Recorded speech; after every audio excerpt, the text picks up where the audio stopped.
This is Evening News for Tuesday, September 17, 2013. I'm Samuel Suknandan. Thanks for joining us. Making the headlines this evening. Preliminary census report still to be completed. PM says no MOU signed with Enman to invest in any project here. Frog Eye wanted by police for West Coast businessman's murder. And NACI employees still to benefit from GPL wage agreements. And now for the news in detail. The Ghana National Bureau of Standards (GNBS) is yet to provide a preliminary report for the 2012 National Population Census, which was completed last year. Here are the details in this report. The Bureau of Statistics, which is the agency mandated to carry out this exercise, started work on September 15, 2012 and was scheduled to complete a preliminary report earlier this year. However, due to several issues encountered in compiling the necessary data for the census, the deadline was extended to this month.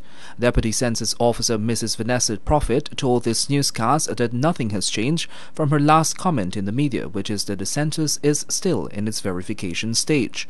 This means that officers are still visiting homes randomly to ensure accuracy in the initial information received during the field enumeration.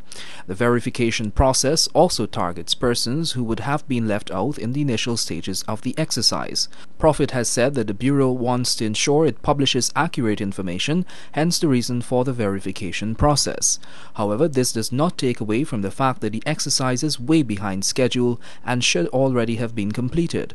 There were concerns raised about completing this exercise efficiently, especially in the interior locations. A traditional population and housing census is among the most complex and massive peacetime exercises a nation undertakes. The census is a critical planning tool helping policymakers plan for the future in terms of schools, clinics and hospitals, roads, urban infrastructure and more. Guyana's last census survey was conducted in 2002 when a population of 751,023 people was recorded. Census 2012 is being conducted as part of the United Nations 2010 round of global population and housing censuses. The census is conducted every 10 years. For the Evening News, I'm Samuel Suknandan. Meanwhile, Prime Minister Samuel Hinds this afternoon in a media release said that he has taken note of an article in the media under the caption TNT Group Eyes Hydro Plant, Powerlink among US $4 billion mega projects here.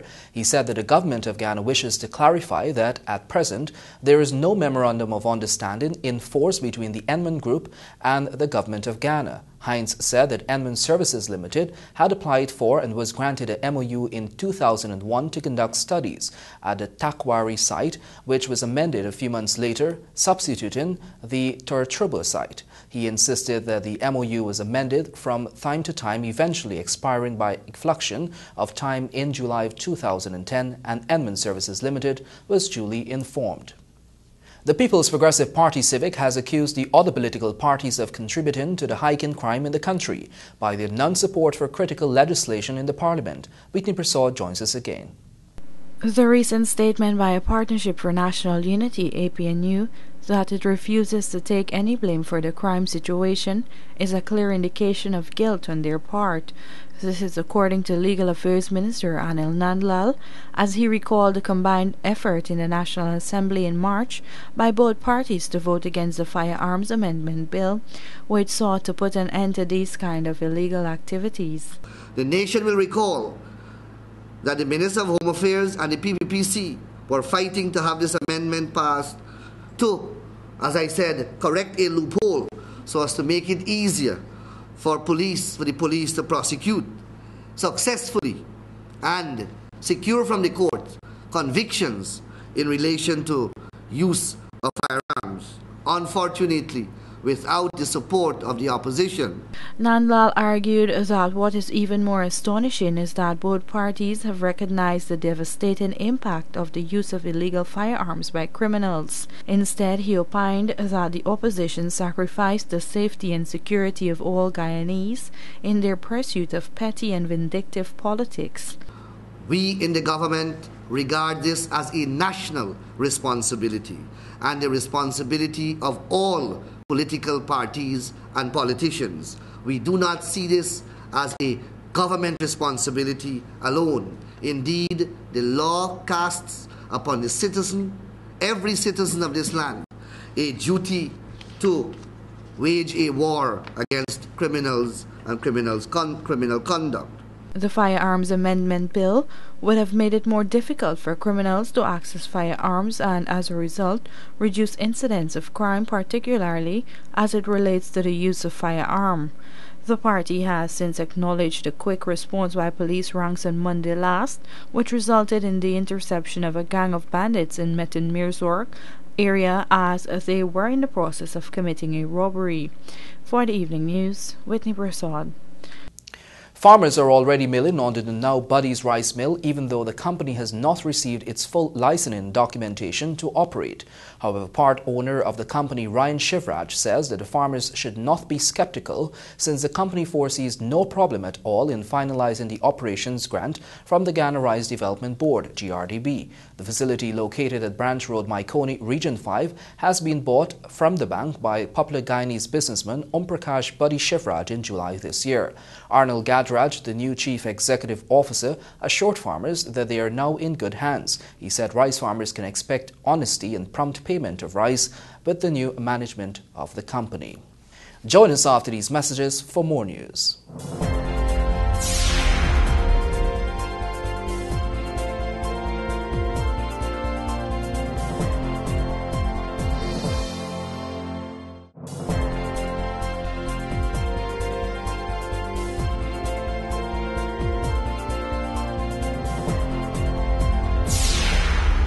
Welcome back. You're watching the Evening News.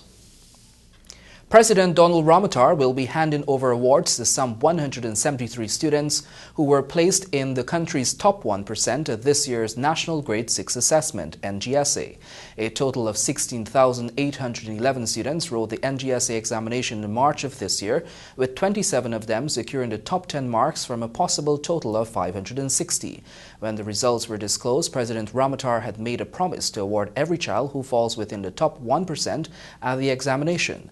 The President will be presenting the awards on Wednesday in the presence of Education Minister Priya Manichan at the Theatre Guild, Kingston, Georgetown. The government of Ghana says it is of the view that all chemical weapons should be dismantled. As such, it has welcomed the agreement between the United States of America and Russia to avert a humanitarian disaster if an attack on Syria had been launched. A statement from the Foreign Affairs Ministry said government believes such weapons should never be used again in any kind of conflict, and thus urge all countries with chemical or other weapons of mass destruction to pledge to an absolute ban of their construction, stockpiling and use. Government also called for the immediate commencement of talks among all parties concerned in achieving a political end to the conflict in Syria. The Ghana Police Force has issued a wanted bulletin for a man in connection to the murder of a West Coast Demerara businessman who was last weekend killed. Sabatini Daniels reports.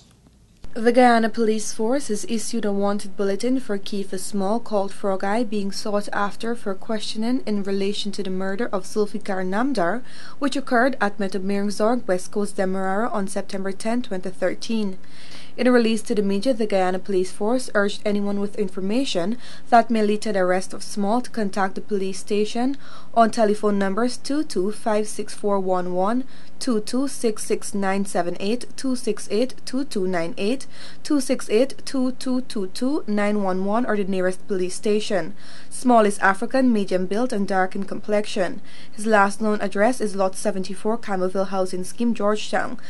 Additionally, the Guyana Police Force statement assured all information will be treated with strict confidentiality. Sabatini Daniels reporting for the Evening News. A 32-year-old minibus driver was remanded to prison on Monday when he appeared before Magistrate Sunil Skirs at a Charity Magistrates Court to answer the charge of possession of narcotics for the purpose of trafficking. Ricardo Chester of Danielstown Village on the Essequibo coast pleaded not guilty to the charge, which alleged that on September 13, the police found 21.1 grams of cocaine in his home. According to reports, around 14 hours 30, police went to the defendant's home where they conducted a search and unearthed a transparent bag hidden behind a wooden post. The bag had 79 pieces of foil paper containing a substance suspected to be cocaine. Chester was represented by attorney Lachmi Dindyal, who made an application for bail. However, police prosecutor Krishan Dat Ramana objected to bail on the grounds of the seriousness of the offence and flight risk. The defendant was then remanded to prison until October 9. Remember, you can read about these and other stories in tomorrow's edition of the Ghana Times newspaper. When you're not reading our newspaper or watching TVG Channel 28, do tune into Radio Ghana Inc. on 89.3, 89.5 or 89.7 FM. More news after these messages.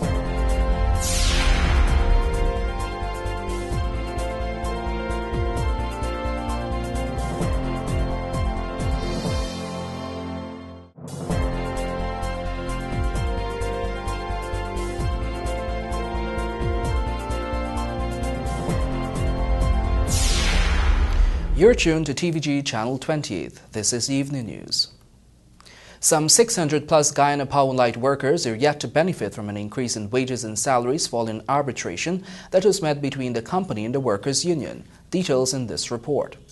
General Secretary of the National Association of Agricultural, Commercial and Industrial Employees, NACI, Kenneth Joseph, said that the union is dissatisfied with the actions taken by the Guyana Power and Light not to comply with a recent arbitration. Joseph told his newscast that while the company has made retroactive payments based on the arbitration, it has not paid any of these increases for this year and plans to counter-propose the deal. We are not satisfied that they are bargaining in good faith because they have not paid as they are supposed to be paying. They're supposed to pay the 3% automatic increment from the 1st of January 2013. They have not done so. They're supposed to pay workers' performance assessment increments for 2012 in 2013 by the end of March. They have not done so. Joseph said his union has made several attempts to meet with the senior management of GPL to discuss the issue with the aim of honoring the agreement, but has had little success in this area. According to him, the only information NACI has received is that a subcommittee of the GPL board has to make the decision whether to pay the monies. This committee is headed by trade unionist Carvel Duncan. The NACI chief also accused the corporation of violating agreements and human rights, stating that this is not the first time that the company went against a ruling made by the Labour Ministry. GPL continues to hold on to this December payment strategy that they have. When persons get into December, they accept whatever is offered. It's very difficult for the unions to manipulate or to work within that time because workers are looking for, and that is dirty trade union and companies' relation. An arbitration panel on May 16 awarded a maximum of 6% in salary increases for workers at GPL. The power company's Grade 1 workers received an increase of 6%, while the other categories received an increase of 5.5% retroactive to January of 2012. This agreement is expected to continue. For the Evening News, I'm Samuel Suknandan. The People's Progressive Party Civic Administration believes Guyana's economy has transformed drastically from what it was in 1992 when it took over from the People's National Congress government. This is according to PPPC General Secretary Clement Rohi. He noted that October 5 will mark the party's 21st anniversary since being elected to office for consecutive years. Here's more. PPPC General Secretary Clement Rohi has said that since assuming office, the PPPC administration has managed to transform the country's landscape in every sector while providing investments in every community. However, the party has acknowledged that the job of nation building will never be completed, and as such it will continue to strive for betterment. According to Rohi, the PPPC took over during a time that saw the country in bankruptcy, which is the reality that has escaped the attention of detractors who have assessed the nation's progress. We remain convinced that in assessing how far we have come as a nation, we must have a good idea as to where we came from. Our story since 1992 has been one of dedicated work towards empowering our people and providing them with the tools to improve their livelihood. He noted that through focused planning, the country has moved to a point where more of the gross domestic product is being reintegrated into the economy and infrastructure. The PPPC General Secretary also highlighted that significant investments have been made in health, housing, water, electricity, and education, among much more. It was also highlighted that major investors continue to create job opportunities for Guyanese here, making reference to the creation of over 6,000 jobs through the establishment of an international call center at Providence, East Bank, Demerara. Given its achievements over its 21 years since being elected to office, Rohi said the party's vision remains directed towards creating an environment where opportunities are always readily available for citizens. The PPPC has won successively the general elections in Guyana since 1992. Reporting for the Evening News, Leanna Bradshaw. In light of back-and-forth arguments between government and BK International Inc. over alleged stone shortage, the Georgetown Chamber of Commerce and Industry, GCCI, is encouraging government to support the company's position that it can sufficiently supply the domestic market with stones if the demand arises. In a release to the media, the GCCI called for BK International Inc. and government to have constructive and productive dialogue and consultation to assess and evaluate the current challenges and to arrive at common ground on this issue to ensure that the best possible outcome is arrived at in the interest of all Guyanese. The Education Ministry today opened its School Visual Arts exhibition at the National Library, which is expected to see hundreds of students in attendance over the next couple of days. Sabatini Daniels was there and filed this report. Assistant Chief Education Officer for Secondary Leslie Charles noted that being involved in visual arts is beneficial for students since it prepares them to be economically viable and aid with gaining employment. Charles today declared the school's visual arts exhibition open as she gave more examples of how it can be beneficial to students in the formal education system. It emphasizes active engagement. It sustains attention. It helps students to persist and to take risks in getting their work done. Involvement in visual arts inspires thinking skills to be used, mathematical skills to be used, and it helps us to learn some social skills which we might not otherwise learn. Meanwhile, Visual Arts Coordinator Raul Franklin disclosed that the exhibition is made up of pieces from student school-based assessments who wrote visual arts this year for CXC. He said this is the second year the event is being hosted, noting that last year saw in excess of 2,000 persons, hence the ministry saw it advantageous to host the event once again. The exhibition is part of the calendar of activities for Education Month 2013. It will run until Friday and is open to the general public. Sabatini Daniels reporting for the Evening News. Join us after these messages for your Evening News Sportscast, sponsored by Macor.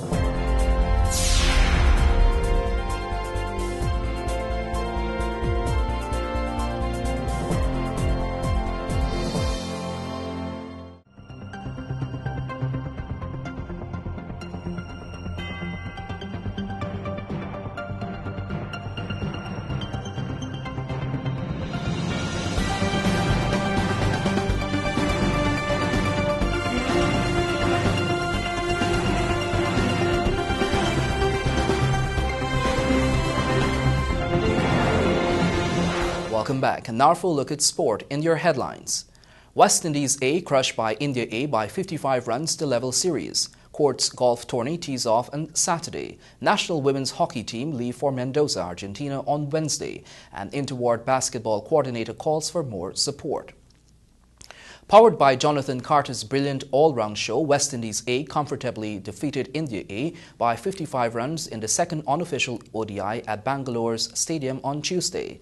A running ball 133 by the 25-year-old Carter powered the visitors to 279 for 6 in their 50 overs. Carter received valuable support from Guyanese Leon Johnson with 39 and Kirk Edwards 36. In reply, India A, who had won the opening game on Sunday, paid the price for some indiscreet stroke play to be all out for 223, with seamer Miguel Cummins claiming 4 for 29. Carter grabbed 2 for 33 in 6.4 overs, while Nikita Miller had 2 for 49 in 9 overs. For India A, skipper Yuvraj Singh top scored with 40. The third unofficial ODI is scheduled for September 19. The highly anticipated annual Mega Quartz Golf Tournament was officially launched on Tuesday at its Main Street branch as part of its 20th anniversary celebrations. Rajiv Bisnath was there and he has this report. The best golfers in Ghana will converge on the Lusignan Golf Course on Saturday to compete in a tournament scheduled to tee off at 10 hours. The day's activity is part of Court's 20th anniversary celebrations. At the official launch, Court's Public Relations Officer Kester Abrahams stated that they are proud to be associated with the sport. As you know, we want to do a lot, and as I'm sure that everyone that's paying attention actually would get a chance to see the amount of work that Courts is actually doing at the moment in terms of giving back to the communities, giving back to sports in particular in the country to make sure that our celebration, our 20th celebration, is up to where we want it to be, and it's really, really something to make our customers and the country really excited. Vice President of the Lusignan Golf Course, David Mohammed, applauded Courts for their continued support towards the development of the sport. The Lusignan Golf Club, the players and members are very thankful once again to Courts for being one of our premier sponsors for a long time now, and players do look forward to this tournament. The golf gods is watching over us because the weather is seemingly nice for the past few days, so we expect an exciting tournament. A number of players have already registered for the tournament, and again we would like to thank Courts for the continuous support, and we look forward to the tournament. Mohammed indicated that all the leading golfers will compete in the tournament, since it is one of the premier golf competitions that they look forward to every year. The national women's hockey team will leave on Wednesday for Mendoza, Argentina to compete in the Pan American Hockey Federation (PAHF) tournament from September 21 to 28. The competing countries will be Argentina, Canada, Trinidad and Tobago, United States of America, Mexico, Uruguay, Guyana and Chile. Ghana has been grouped with Argentina, Canada and Trinidad and Tobago in Pool A. They will open their campaign against Canada on Saturday. In their second encounter on Sunday, Ghana will oppose Trinidad and Tobago, and in their final group match, Ghana will face off with host Argentina on Tuesday. The winner of the tourney will qualify for next year's Women's World Cup in Netherlands, while the top 6 finishers will qualify for the 2017 Women's Pan American Cup.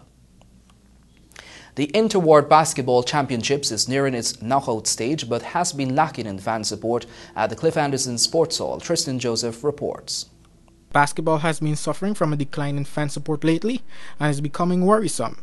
The Trinity Grid holding Pacers Basketball Championships knockout stage starts Wednesday night, and organizer Kirk Chowpao Jarding told this newscast that with fan support waning, the signs are not good for the sport and the players performing nightly. What we've not seen throughout the tournament thus far is the community support. We've not seen the communities coming and supporting the awards, like Plaisance, Vizsla, Lodge Meadowbrook. The players are coming, they're there. 1 and 2 spectators are trickling in, but we've not seen the Cliff Anderson Sports Hall at its maximum, and that's a bit worrisome right now for us. Jarding also lamented that the marketing strategies that include heavy advertising are not raking in the fans. When there is the preliminary games, fans don't come. They wait until the quarterfinals and the semifinals and the finals of the tournament to come and actually support it. But then if you come in at that point, you won't understand how the teams got there in the first place. You won't be able to grow with them through the competition. So it's not that they don't come out, but they wait until the last games to come out. And we would prefer them come from the beginning. He noted that the level of basketball is one of quality and the public should be re-energized to support the game and their community. We are seeing what we call Showtime basketball, where you normally see on NBA. Not that level, but the same kind of intensity, the same kind of skill being displayed. All right, the next game is between Plaisance, Vizsla and Lodge Meadowbrook. Now, Lodge Meadowbrook is a stone throw away from the National Sports Hall. So fans should find it just a walk over. Bring the kids. Kids under 12 are absolutely free. We're not going to charge them to be part of the audience. All right, so we want to encourage the communities to come out on Wednesday night for the first quarterfinal round. In tomorrow's quarterfinal round, MacDoom Diamond will face Wortmanville Working Russ, and Plaisance Vizsla will take on Lodge Meadowbrook. Fans will have the opportunity to win promotional items from Moccasin and Giftland Office Max. Join us after these messages for your bridge reports.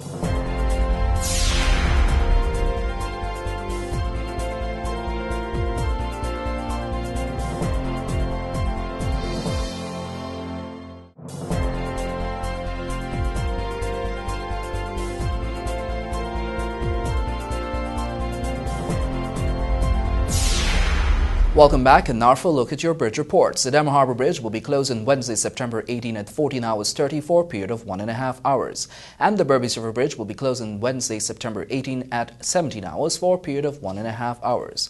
That's your Tuesday, September 17, 2013 edition of the Evening News. I'm Samuel Suknandon. Thanks for joining us.